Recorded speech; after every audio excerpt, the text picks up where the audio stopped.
All right, Jazz get a very, very important loss to the Cleveland Cavaliers, but it was closer than we liked. Let's talk about it. It's the Hoops Nerd postgame show.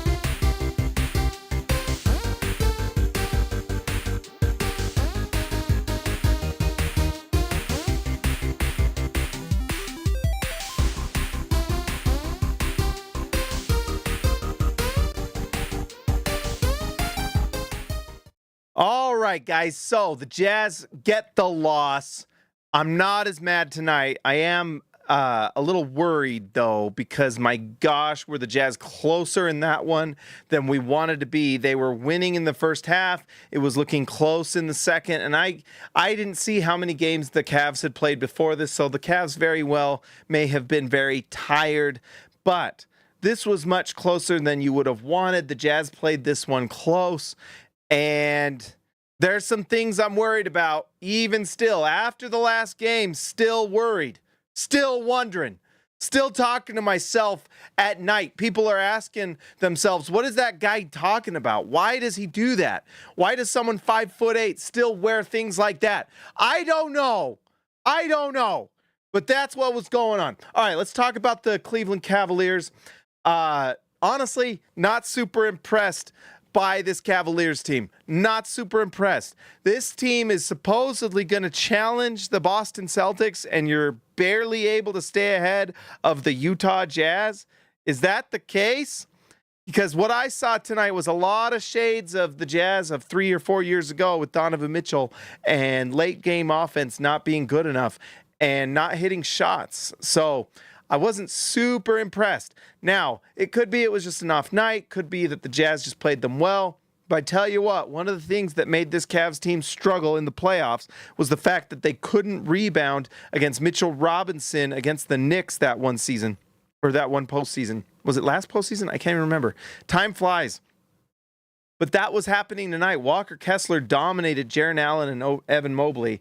Both of them end up with solid, Jarrett Allen getting 6 rebounds. That's a little scary if I'm a Cavs fan, because look at what Walker Kessler did rebound-wise. 16 rebounds, 8 offensive rebounds. He was an absolute beast. He went beast mode on Jarrett Allen and Evan Mobley. They could not handle the smoke from Walker Kessler. And so if I'm a Cavs fan, that's a little worrisome, because these guys are supposed to be dominating inside, and they did not tonight. Absolutely not. Jarrett Allen, 2 for 6. Evan Mobley, 9 for 17. Arguably the best game of Walker Kessler's career. Now, the Cavs tried to hurt Walker Kessler's feelings to end the game. They did hack a Kessler. It worked. He went like 5. He missed 5 out of 6 free throws to end the game, which helped the Cavs win the game. Although if I'm a Cavs fan, and the fact that you had to hack Kessler to beat the Utah Jazz to get this win,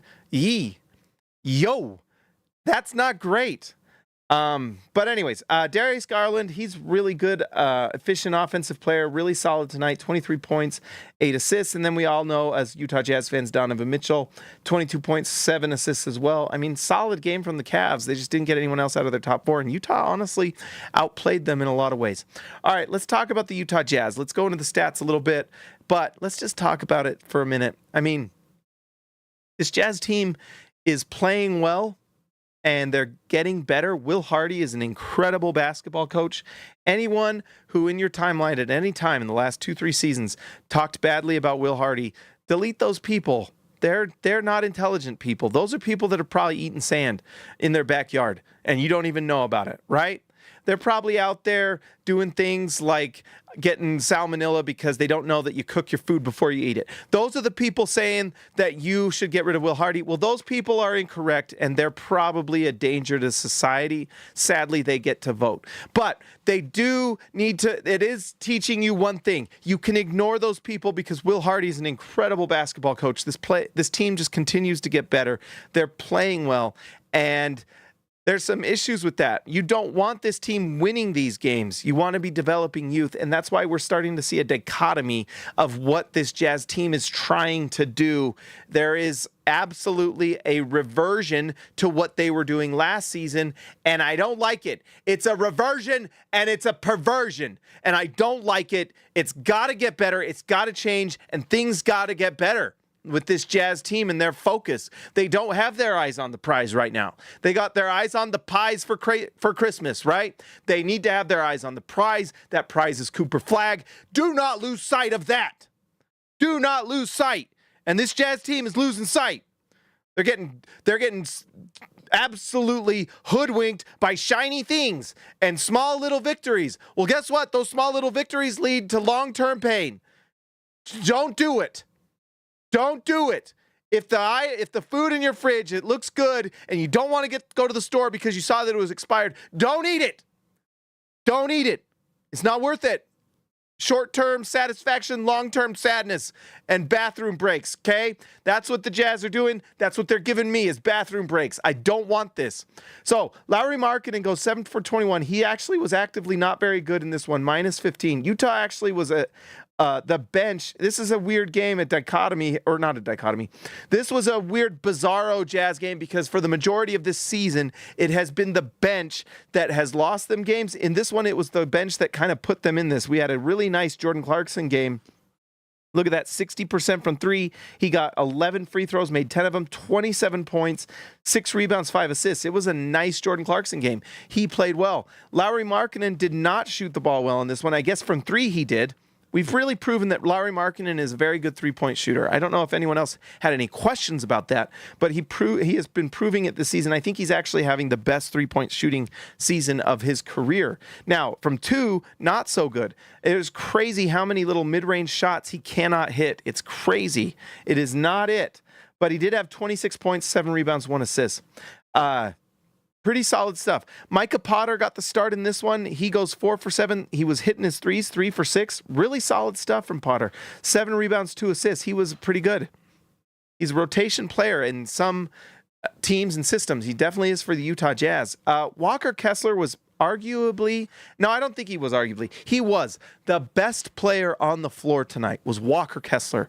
Absolutely the most dominant presence on the floor for the Utah Jazz, and he only had 9 points, but he had 9 points, 16 rebounds, 3 assists, and 3 blocks. This was an awesome Walker Kessler night.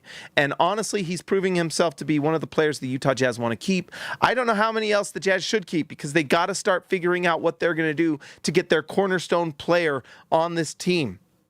They've got to figure it out. But what we do know and what we are learning is Walker Kessler is absolutely turning around what he did last season, because last season it was not good. And we were here watching it every night, and it was not great. Anyone else who comes out of the woodworks and says, I knew all along, well, they weren't watching last season because it was not good. It is the opposite. He's playing with toughness and energy. He dominated Mobley and Allen tonight, something I would not have expected last year from what was going on. This season, absolutely. You got to be excited about it. He's got the size. He's got the strength. He's now showing he's got the toughness. Now, he's got to figure out the free throw shooting. But interestingly, he is a better three-point shooter this season than he is free throw shooting. He's 2 for 3 from 3 this season, and he's not shooting 66% from the free throw line, especially after tonight. So if he can figure out the free throw line, he's solid. Absolutely solid, because he can do enough around the rim. He's getting better and better. I think Walker Kessler is going to be a big part of this Jazz team for a long time. Now, outside of Kessler, there's lots of questions that need to be answered. And I'll be honest, I'm going to give you the hot take of the night right now. I would rather keep Walker Kessler than Lauri Markkanen for this Jazz team. I think Walker Kessler does some things that can't be replicated as easily as what Lauri Markkanen does. Because one thing we're seeing from Lauri Markkanen, he's not hitting these two-point shots. Like, how many times can he get at free throw line area and not make the shot? It was bad. He made 7 field goals tonight. 6 of them were threes. I mean, all of these twos, he took 7 twos. He only made 1. I mean, what's going on there? 7 foot. And they'll do like little graphics and little stat things where they're like, oh, Lauri Markkanen, he is one of the only 7-footers in NBA history to hit this many threes. Well, who cares? If he was 6'11", I don't really care that much, depending for three-point shooting. But you know what I would like to see Lauri Markkanen be able to do? Score in isolation, rise up with his 7-foot frame and score above a smaller defender at the free throw line. Can he not do that? Apparently not. And it's disappointing. So I guess those are some questions we've got to ask next offseason is, do you want to have your team building around? I know Ryan Smith seems dead set on doing that, building around a player that both can't handle the ball in the half court, cannot shoot in isolation, and cannot pull up 3-point shots. And that's who the Ryan Smith wants to build around, I guess. He can't have the ball at the end of the game, by the way. That was something that was interesting about this one, is who's got the ball in their hands. It's not Lauri Markkanen, and it's not Walker Kessler. Utah does not have their cornerstone player. If Keontae George was playing in this game, I can promise you the ball would be in his hands. But the interesting thing is who does not have the ball in their hands, and that is Lauri Markkanen, because he cannot handle the ball in the half court against the best defender, and he cannot pull up from 3 or in the mid-range in the half court. So he is not an end-of-game ball in the hands player, right? Careful with the wording there, James. But anyways, he needs to just get that, but I just don't think that's what he is, and that's what we're finding out. He's an incredible three-point shooter, 100%. But there are a lot of really great three-point shooters out there, and it's nice that he's 7 foot, so it gives him a little more opportunity, and he does some nice things. He scores in transition, he scores off cuts, but he is a completely 100% off-the-ball player, 100%. Can't build around that. So Utah has to ask themselves some things this offseason. We were asking them last offseason, and had some very clear opinions on that. Utah went the other way and signed him, but now Utah's playing too well, and the tank is in absolute trouble, guys. I'm telling you, it's in trouble unless the Jazz get off their butts and make the move that they're supposed to do. Get off your butts, Jazz. Do your job. You're getting paid enough money. You should be able to do it. Go make the call. Make it happen. It's got to happen now. And what's that call? The call is for Collin Sexton and for Jordan Clarkson. Now, I don't think anyone's trading for Jordan Clarkson. He's just not good enough, and he's not hitting at a high enough level. I mean, his three-point percentage seems to be getting a little better. I'm just curious after tonight what that looks like. But Jordan Clarkson this season is shooting 33% from 3. That's an improvement on last year, which was 29. So who knows? Maybe there's a team out there that will like Jordan Clarkson, but the player that's got to be moved is Collin Sexton. He is playing at a very high level, and it's taking minutes from other players. I mean, we were told, I thought that we were watching a season of development. That's what I thought we were getting this year. And just looking at Collin Sexton, 17 points. He's shooting 48%. Look at that, identical to last year. Get off my screen. 48%, and then 43% from 3. He's having a fantastic season again. Utah has to make a call. They have to. Collin Sexton is not going to be on this team in 2 years. John Collins, who did not play tonight, is not going to be on this team in 2 years. What are the Jazz gaining from this? They're getting development of Walker Kessler, which is great, because Walker Kessler, if the Jazz want, are going to have him on the team for at least 5 more years, at least minimum. And they can probably keep him on there longer, depending on money they want to pay, because you're not going to be overpaying rim protection centers that much. So Utah likely is able to keep Walker Kessler relatively inexpensive. But Collin Sexton's going to go get offers, and he's going to take the biggest offer. And Utah is not going to want to overpay Collin Sexton in 2 seasons. Next season is his final year of this contract. Utah's already gone through that. Already. What are the Jazz gaining with all of them getting minutes? I mean, Lauri Markkanen getting minutes. We know what Lauri Markkanen is at this point. 31 minutes. Micah Potter is, who knows if he's on the Jazz next year, 26 minutes. Walker Kessler, this is the only one that you can justify, and there's 38 minutes. Svi Mikhailuk, who knows what he's going to be on the Jazz. If he's in all of those guys, who didn't get a lot of minutes tonight? Kyle Filipowski got 9 minutes. Why is Kyle Filipowski not getting these Micah Potter minutes? I thought the season was about development, right? Isn't that what this season was about? The Jazz have to make a trade. And I'm not this is not something against Will Hardy. Will Hardy's just playing to win the games. That's what you want the coach to do. But it's the front office and the owner of this team that need to look in the mirror and say, you are the problem here because you are not making the decisions. They need to make it happen. I promise you there's something out there for Collin Sexton. There's something. Whatever it is, take it. I don't care if it's Crown Burger. Go get that crown burger, because you know what matters more than anything this year? This right here. This lottery. That's all that matters. And that is all that matters next year as well. Utah is not built yet. They haven't even really started the rebuild, to be honest, because they do not have a cornerstone. You can't rebuild around a non-cornerstone team. You can't do it. It doesn't happen if you want to win a championship, at least. And that's what we were told. That's what they told us they wanted.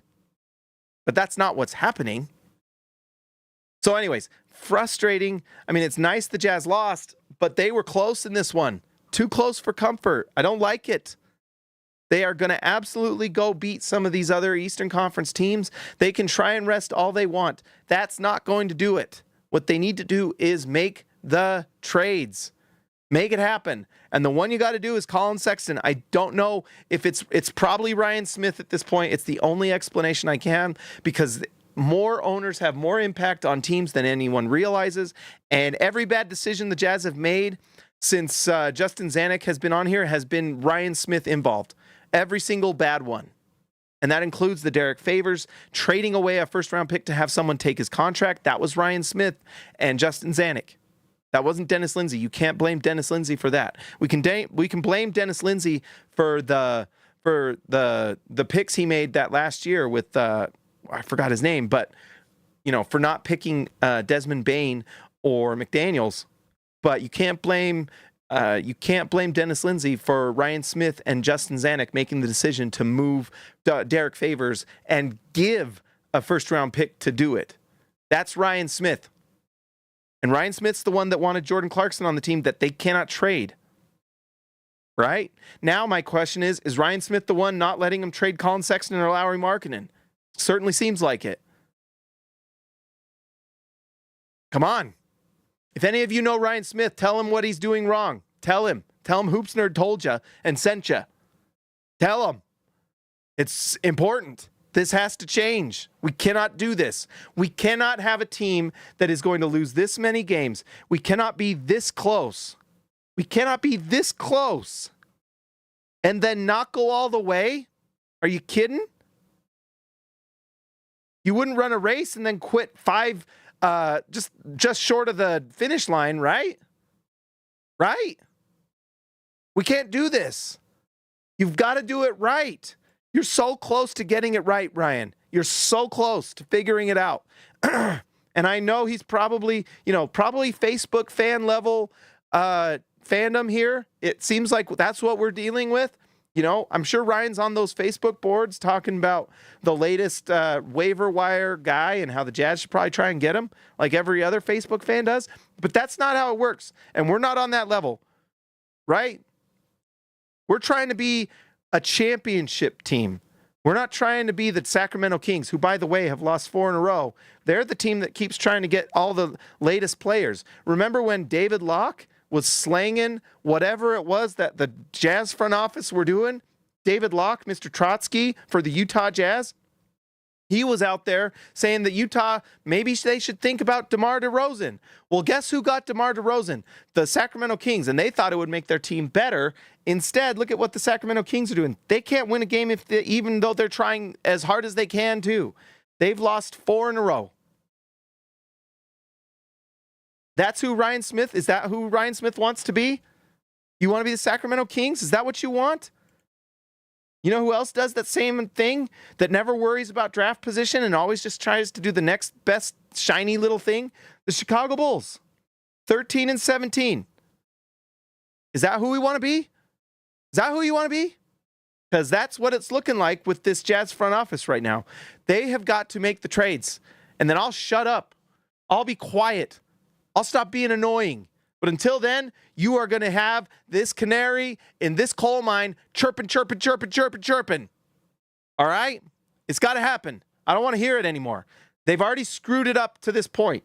They were at the number 3 solidified, and now they're at 5. And anyone who says, oh, can we calm down? Oh, it's 5 games in. If any of you had put money down on a horse and you went to the Kentucky Derby and all of a sudden you saw your horse sitting at 5th in the race and you put down a grand, Do you think if some rando on the internet in the comment section said, oh, we're fine, by the end, they'll be there? No. What you're looking at is $1,000 going down the pooper. Because you just watched this horse go to number 5 because the team didn't do the right thing from the beginning, right? This matters right now. Right now. All those casuals like Ryan Smith and all these others that don't seem to be paying attention to these things, they are not understanding. Utah right now is in terrible positioning.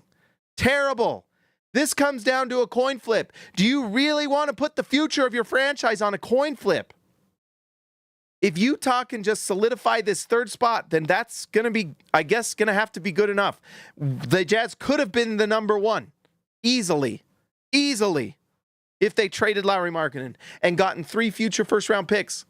They've wasted the last 2 years because they do the same type of thinking, because randos on the internet and on social media who don't understand how the lottery works and who don't understand how NBA team building works and like even a basic understanding of contracts and the CBA and all these different things are making comments, and I guess those are the ones that Ryan Smith and this front office are listening to, but it's the wrong stuff. It's the wrong stuff. That is not how this works. Utah sitting at 5. If anyone out there tells you, oh, well, they still have a 14% shot. Is that what you want? Is put it all on 14% shot. Oh, my gosh. That is not how it works, you morons. That's not how it works. You are not playing for the number 1 pick. You are playing to raise your floor. So when you are sitting at 5, you have crushed your floor. When you are sitting at 1 and 2, like Washington and New Orleans are right now, they have solidified their floor. That's what you're playing for, not 14%. You are looking to solidify the floor. What do I mean by that? When you are in the lottery, you are playing for the top 4 spots. That is what you're rolling the dice on. So basically how you have to look at it is that what is the worst case scenario here? We have to look at worst case.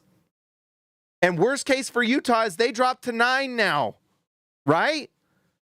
Let's say all 4 of these, let's say 4 teams randomly, and it's not very likely, but still possible that 4 teams below Utah jump them. Utah's floor right now is 9. 9. That's the floor. If Utah is at 1, the floor is 5. That's why it matters. Utah would have the number 5 pick assured.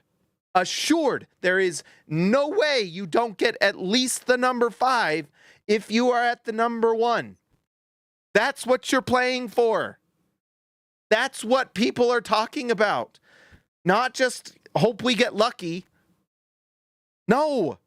You want to say, hope we get lucky for the entire future of the franchise? Because guess what? The decisions they're making now affect next lottery. Utah, with this Lauri Markkanen stuff, great. They have Lauri Markkanen now. They signed him to a supermax, a guy that's basically a glorified three-point shooter. Now that they're locked into that contract, that's fine. They can't trade him this year now. They're stuck. So what you have to do is you have to trade Collin Sexton. You have to trade anyone else. John Collins, whoever you can. And then guess what? You snatch Cody Williams out of that G League. You put him on the floor like the foot in the Ninja Turtles movie, and you tell him you are going to play. And if he dies, he dies. That's how it goes. That's what you got to do. If he plays well, then great. The pick that the Jazz tanked for last year turned out okay. And if the pick that they got at 10, because they didn't tank enough, doesn't pan out, then it's fine. It is fine because that helps with positioning this. What is Utah doing? They're playing Lauri Markkanen, veteran player. Micah Potter, veteran player. Walker Kessler is the only player you can argue that is getting legitimate minutes that he deserves and should be getting. Svi Mikhailuk, veteran, one-year player. Why is he getting minutes?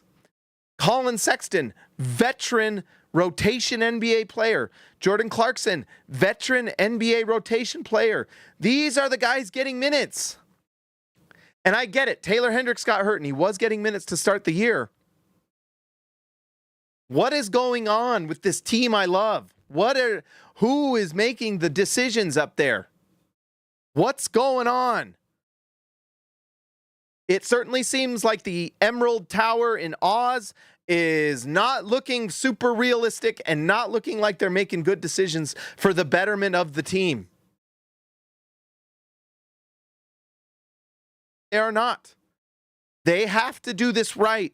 Do not screw this up. If Utah does not get to at least the 3, which they 100% can solidify, 100%, and then that raises their floor to 7. I know that sucks, but that's the path they've chosen when they started this year. And all those smug little writers and all those smug front office people all acting like, yeah, just we'll see if we trade Larry Markkinen or not. We'll see. We'll see. Now you're looking at the Jazz being in this range for the lottery because of that decision making, because they can't think ahead beyond like the week in front of them or the latest box score or the latest game. That's what they're deciding on. Can't happen. Not good enough. Guys, I came into this one so frustrated. You guys all listened to me I about lost my mind last game. It was the dumbest loss of the season. Probably the worst loss of the season, easily. Outside of the Dallas Mavericks win. I guess a loss because they won. A win is a loss this year. That's how it works. But the win against the Nets, terrible. The win against the Mavericks, terrible. The win against the Portland Trail Blazers, terrible. Those are 3 terrible, terrible, terrible wins. And why? Because the Jazz cannot seem to get the cojones to make a trade, to trade Collin Sexton, who will not even be on the team in 2 years. It is doing nothing for the Jazz in their future. And we were told when the season started they were building a championship window. Well, that's not what their actions say. From the reporting we hear, that's not what their actions say. That means their actions, they're lying. And from where I come from, we're honest with our fellow man. So if we're going to tell people a certain thing, why don't we live by the word of our mouths, right? Can we not live by what we say? Please? Please? Let's do this and do it right. Make it happen. I'm sick and tired of watching this every single night and having that absolute dread that Utah won't make the right move. Now, it's too late now for certain things. It's too late. Sorry, I'm not in this for good enough, right? I'm not in this for good enough. I hope you guys aren't in here for good enough. Certainly, I hope the Jazz front office isn't for good enough, but that certainly seems like what they think. I want a championship. Do you want a championship? Would you like a banner in Utah? Well, this is what it takes, but it is too late now. They did not have enough forethought. They were not proactive enough, and it is too late to get this number 1. They screwed it up. They could have had their floor be the 5. They screwed it up. They made bad decisions. They made arrogant decisions. They were prideful out of their minds, and now they're paying for it. They're making Sacramento Kings decisions. You're getting Sacramento Kings results. That's what you're doing. That's what you're getting. You can still fix it. It's not unfixable. And I guess there is a world where they could bring back that 1. There is a world where they could do it. But right now, it's certainly looking very, very unlikely. Very unlikely.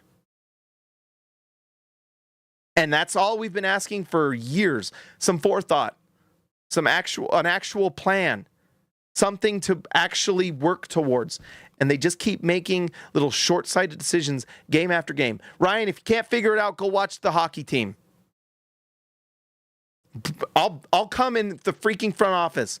I'll give you a little consultation for free. I'll do this as a little presentation and explain to you how this works. And one of the main points is Utah has not been to the finals since they had Karl Malone. What was Karl Malone? An MVP. How many times have I said this? How many times do we got to talk about this? You cannot win the title if you don't have an MVP, and if that MVP is not someone that you can give the ball to at the end of games. That is just basic NBA basketball 101. if your best player right now is a rim-rolling center like Walker Kessler is, and I think, honestly, at this point, I'd argue that Walker Kessler is impacting wins more than Lauri Markkanen is, probably not great, right? Probably not great. But Utah can fix this. It takes a Collin Sexton trade. That's the trade you're going to have to do. KG10, thank you, my man, for being in the... KG10, one of the OGs, one of the all-stars, always coming in strong. Always. Guys, that's basically the show tonight. Utah should not have been as close in this game as they were. They have to make some trades. I do not care what Lauri Markkanen thinks. I do not care what Walker Kessler thinks. I don't care what anyone on this Jazz team thinks. If I'm the Jazz, I better not. Right? Are we more worried about Lauri Markkanen and his opinion of the Jazz than we are of the actual Jazz? Because that's certainly what it seems like. Every single report we heard from this Jazz team was like, oh, Lauri Markkanen loves Utah. I don't care if Lauri Markkanen loves Utah. I don't care. There's days I love Utah. There's days I don't love Utah. I don't care. Why do I care what Lauri Markkanen thinks? Right? Who cares? Who cares? Can we stop having the most childish way of thinking about these things? Can we sign players that are really, really good at basketball? That's what I'm hoping to do. Can we sign players that are extremely talented and lead teams to championships and then pay them gazillions of dollars? How about we do that? Does that seem like a good plan to everyone else? I don't want to base whether I re-sign a player to a Supermax contract on whether they like Utah or not. Here's my list of who I'm paying a Supermax to. Did you make an All-NBA team? There's answer number one. Are you someone we drafted and that we can count on for a minimum 7 to 8 years because of CBA rules? That's number two. And number three, do you impact winning on both ends of the floor, and are you an elite NBA player? That's what I'm thinking. Those are the things I'm thinking about. If you are not thinking about those things first, then that is not a good way to build a basketball team. But what I hear all the time online and from reporters, and basically not the Utah Jazz front office because they're too scared to come out and say it themselves, but they want to have players that like Utah. I don't care. I don't care. Who cares? Do we ask Anthony Edwards all the time whether he loves Minnesota? You know? Who cares? No one cares. Do we ask Nikola Jokic how much he loves Denver? No, who cares? My grandpa is from Denver. It's not that impressive. It's whatever. It's no better than Utah, I can tell you that much. Holy smokes. No one cares about this stuff that is a legitimate, is serious about winning a championship. And yet I have to hear these stupid arguments that make me crazy. I don't care. I don't care. You know what players care about too? I don't think the players care that much. Right? I mean, the players have their own hometowns. They'd probably like to be near their hometowns, but even then they don't probably care that much. Would players rather be in Houston, LA, Miami? Absolutely. Those are the teams players tend to choose when they can choose a team, like where they live and whatnot. But outside of there, do they care? Maybe Texas because of the tax, like the lack of income tax or whatever, probably. But if they're not in those positions, they don't really probably care. Because guess what? They don't even spend half the time during the NBA season in the hometown. And then the other third or fourth of the year, they're not even in the town they play in because they go home. So for the NBA season, that time, they're just in that town because that's where they got drafted. They don't care. Are they getting as much money as possible? I can tell you right now, that's number one. Am I getting paid? You know what's number two? Winning. Am I winning? And number three, then it's like, do I like living here? Is this a place I want to build a house? Right? But guess what? The guys make the best of it. John Collins is building onto his house right now in Utah. Like, I know someone who's working on his house right now. He may get traded tomorrow. They're fine. Those things that matter the most to the players is number one, money. Money is number one. Just like it would be for you or me, right? Number two, long term, when they're making decisions, is this a place I can win? That's what De'Aaron Fox is asking himself. Sacramento has not done a good job, and now De'Aaron Fox is probably going to get traded or just leave. But they're asking themselves, is this a place I can win? And then number three is like location. If they are so inclined to be able to have that choice, right?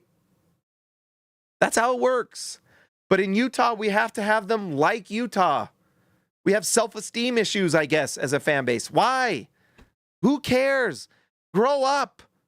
Have some pride. Have some confidence. Stop settling. Stop settling. We don't have to settle for like just people who like us. I don't care. I don't care. I want to win a championship. And guess what? Utah's pretty great. Honestly, how many players have come here and then ended up liking it? A lot. Darren Williams has a house in Holiday. He's from Dallas, right? Just bring him in. Stop worrying about stupid stuff. The Jazz worry about so many stupid things, right? Eyes on the prize. Eyes on the prize. That's the name of the show for the rest of the seasons. Eyes on the prize. That's it. That's all that matters. Stop worrying about dumb stuff, stupid stuff that doesn't matter. Like if people like Utah, who cares? Who cares? The players don't even think about it that much. I promise you it's not that big a deal. It's whatever. And if they do, then that's a player that's probably not great for your locker room, i.e. Donovan Mitchell, right? I mean, this Cavs team barely beats the Jazz tonight. They're probably going to get smoked in the playoffs based off of what we saw tonight. And Donovan Mitchell wanting to leave Utah, well, guess what? Last offseason, did everyone forget that Darius Garland was saying that he wanted to get traded if they re-signed Donovan Mitchell? What the heck was that? It all got worked out, by the way. So even Cleveland, who, by the way, Cleveland ain't better than Utah. I can tell you that much. I've lived in Ohio. It's not better. Utah's great. Utah's a great place to be. A great place. It's a really nice place to live. Right? If Utah wins the Cooper Flagg sweepstakes and Cooper Flagg comes here, he's going to be perfectly fine here. He'll be perfectly fine. Dylan Harper, I know his dad's probably not super keen on him being in the Utah Jazz. He'll be fine in Utah for 7-8 years. Fine. He'll be fine. Utah can absolutely pay him. And guess what? Here's the other thing. If someone like that ends up leaving after 7-8 years, just trade him a year before and get loaded with picks, right? Like we did with Rudy Gobert and Donovan Mitchell. Now, the Utah Jazz front office has wasted the last 2 years of that, but that was the right move. And Utah's going to start getting those picks down the road, and you can always do it again. It's not like Utah can't get this all figured out, right? So that's it for tonight. Let's look at the Jazz. If the lottery was today, they have ruined their chances so far at solidifying a top 2 or 3 pick. Maybe they can figure it out come season end. But the Jazz made some bad choices to start this season and this season. Some bad choices. And so this is where we're at. We're at the number 5. And Utah has successfully made it all about one roll of the dice. And maybe it works out and I look like an idiot and it just works. But I certainly wish that the Jazz figured that increasing their floor was the most important thing, which it should have been. Should have been. All right, let's see. If the lottery was today, Utah sits at 5. What would happen? Let's see.